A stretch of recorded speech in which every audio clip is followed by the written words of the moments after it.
In the early 1800s, America was growing fast, westward, economically, politically. But beneath that growth was a dangerous fracture. The nation was split not just by geography, but by ideology. In the north, cities expanded, factories multiplied, railroads spread, and free labor became the backbone of the economy. In the south, wealth came from land, cotton, and enslaved labor.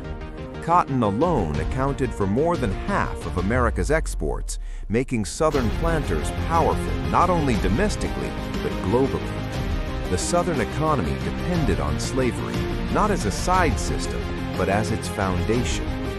Yet the country had been born with a contradiction, a nation founded on liberty, while millions remained enslaved. Every new state entering the Union raised the same explosive question: free or slave? And every compromise designed to balance that question only delayed the inevitable. The Missouri Compromise of 1820 tried to preserve peace by dividing territories between free and slave states. The Compromise of 1850 postponed conflict again, but strengthened laws forcing escaped enslaved people to be returned to bondage. The Kansas-Nebraska Act of 1854 allowed settlers to vote on slavery themselves, turning the frontier into a blood-soaked battleground. Abolitionists and pro-slavery militias clashed in Kansas, earning it the name Bleeding Kansas. Violence wasn't just in the West. In 1856, Congressman Preston Brooks brutally beat Senator Charles Sumner on the floor of the U.S. Senate over an anti-slavery speech. The nation watched as its lawmakers turned to bloodshed, a chilling preview of what was coming. Meanwhile, enslaved people resisted in countless ways through escape, rebellion, and survival itself. Harriet Tubman risked her life repeatedly on the Underground Railroad, guiding dozens to freedom. Frederick Douglass escaped slavery and became one of the most powerful voices in American history, proving through intellect and courage the lie of racial inferiority. Then came a raid that shocked the nation. In 1859, abolitionist John Brown led an armed attack on a federal armory at Harper's Ferry, hoping to ignite a massive slave uprising. The plan failed. Brown was captured, tried, and executed. But instead of silencing abolition, his death made him a martyr in the North and a terrorist symbol in the South. America was no longer arguing, it was polarizing. By 1860, compromise was exhausted. That year, Abraham Lincoln, a former frontier lawyer with little national fame, ran for president on a platform opposing the expansion of slavery into new territories. He did not call for immediate abolition, but even limiting slavery felt like a death sentence for their way of life. When Lincoln won the election without carrying a single Southern state, panic turned into action. South Carolina seceded from the Union in December 1860. Soon Mississippi, Florida, Alabama, Georgia, Louisiana, and Texas followed. Together, they formed the Confederate States of America, electing Jefferson Davis as president. They claimed states' rights, sovereignty, and economic survival, but beneath all arguments lay one truth: slavery. Lincoln had not yet taken office, but the nation was already breaking apart. For weeks, tension gripped the country. Would war come? Could peace still be saved? Then, in April 1861, Confederate forces fired on Fort Sumter, a Union stronghold in Charleston Harbor. After 34 hours of bombardment, the fort surrendered. No one died in battle that day, but the nation's future did. Lincoln called for 75,000 volunteers to suppress the rebellion. Instead of restoring order, the call pushed 4 more Southern states into secession. The Confederate capital moved to Richmond, Virginia, dangerously close to Washington, D.C. The war had begun. At first, many believed it would be short. Soldiers on both sides marched off with bands playing and crowds cheering. Newspapers predicted victory within months. Some civilians even brought picnic baskets to watch early battles. They would soon learn the truth. The first major clash came at the First Battle of Bull Run, also known as Manassas, in July 1861. Union forces expected an easy win. Instead, Confederate troops stood firm, and Union lines collapsed in panic. Soldiers fled back to Washington in chaos. The message was clear. This war would not be quick. It would be brutal, and it would demand everything. The Union had advantages: a larger population, more factories, stronger railroads, and a navy that could blockade southern ports. But the Confederacy had experienced military leaders, fought on familiar terrain, and believed passionately in their cause. Two different visions of America were now colliding, one fighting to preserve the Union, the other fighting to build a new nation. As the war intensified, leadership became crucial.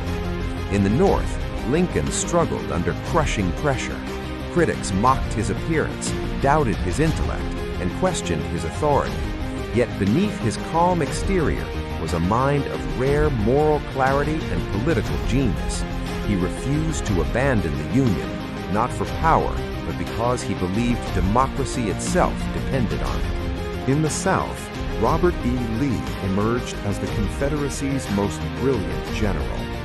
A West Point graduate and veteran of earlier wars, Lee had been offered command of the Union Army, but refused to fight against his home state of Virginia. His loyalty to state over nation mirrored the Confederacy's deeper identity. The early years favored the South. In 1862, Confederate forces repeatedly outmaneuvered Union armies. At battles like Fredericksburg and Chancellorsville, Union troops suffered devastating losses. Lee's daring tactics earned him legendary status. But these victories came at a terrible cost. Confederate armies were bleeding manpower they could not replace. Meanwhile, the Union struggled with leadership. General George McClellan built massive armies, but hesitated to attack, fearing Confederate strength even when he outnumbered them. Lincoln grew frustrated, searching for generals willing to fight, not just plan. As the war dragged on, its human toll became unbearable. Soldiers lived in filthy paps plagued by disease. Medical knowledge was limited. Infections killed more men than bullets. Surgeons often amputated limbs without anesthesia or sanitation. Thousands died from dysentery, typhoid, and pneumonia. Battlefields became slaughterhouses. At Antietam in September 1862, the bloodiest single day in American history, over 22,000 soldiers were killed, wounded, or missing in just 12 hours. Bodies lay stacked in cornfields and along sunken roads. Blood turned streams red. But Antietam changed everything. Though tactically inconclusive, it stopped Lee's first invasion of the North and gave Lincoln the opportunity he needed to transform the war's purpose. Until now, the Union had fought primarily to preserve the nation. Slavery remained untouched. But Lincoln understood something profound.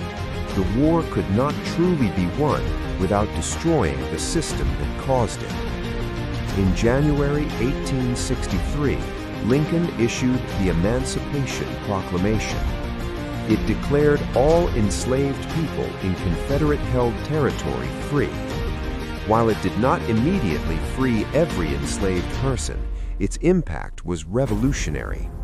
It transformed the war from a fight for union into a moral crusade against slavery itself. It discouraged European powers from supporting the Confederacy, and it opened the door for Black Americans to fight for their own freedom. Soon, nearly 180,000 black soldiers and sailors joined the Union cause. Men who had once been enslaved now carried rifles against the institution that had chained them. Units like the 54th Massachusetts Infantry proved their bravery in battles such as Fort Wagner, shattering racist assumptions and changing the future of the American military. Still, the war's outcome remained uncertain. In 1863, the Confederacy gambled everything. Lee launched a second invasion of the North, marching into Pennsylvania, hoping to crush Union morale and force peace negotiations. Union and Confederate forces collided in the small town of Gettysburg over 3 days in July 1863. What followed was one of the most decisive and devastating battles in history. More than 160,000 soldiers clashed across farms, hills, and stone walls. Waves of infantry attacked through open fields under cannon fire. Cavalry charges thundered.